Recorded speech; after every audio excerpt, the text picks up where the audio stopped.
Neche never knows that the reason the rich suitors that are asking for her hand in marriage leaves without any reasonable reason is because she is married to a spiritual husband. In a village called Umudim, there lived a man called Okeze who married a beautiful lady called Uzoma. These couples birthed two lovely daughters. The first one is Chinecherem and the second one is Chidinma. Chinecherem, Neche for short, proves to be a beautiful morning star, and she is very humble and hardworking.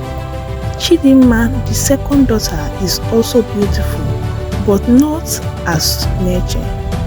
Neche graduated as an accountant and is now working in a big firm. And it has been 2 years now. Chidinma graduated as a microbiologist few months ago. She got married during her last period in the university. Neche, despite her beauty and good moral behaviors, she is yet to get married. At some point, she started asking herself what is the matter.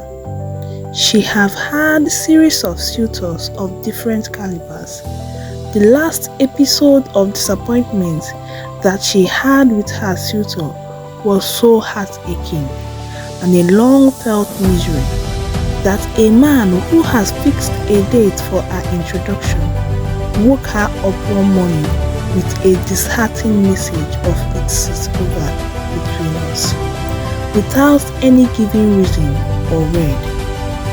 Her best friend, Chioma, who she narrated her problem to, took her to a pastor who claimed to know the cause of her predicament. The false pastor furthered by saying that her only sister, who is now married with a beautiful family, is responsible for her misfortune. Neche screamed in disappointment and refused to believe what the pastor said. The pastor continued that when you and your sister are still growing into adulthood, men and women praises you because of your blossoming beauty and your industrious nature. Even your parents and relatives loves you dearly.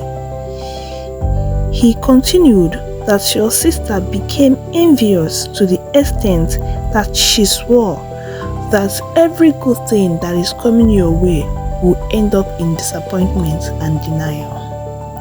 Amidst of this discussion, Neche stood up in mixed feelings of anger and sorrow and passed out of the prophet's consulting room. Her friend ran after her. For 3 days now, Neche has not eaten. She took permission that she is sick from the company she's working for. She don't know what to think. She's only memorizing her recent life, whereby the love and praise she always gets from her family and people gradually stopped. Her beauty is already fading.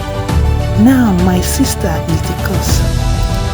Her friend always come around to clear her doubt about the fact that what the pastor said is true. Neche has later been convinced that her sister is responsible for her problem. She said, "I must pay her in her own coins."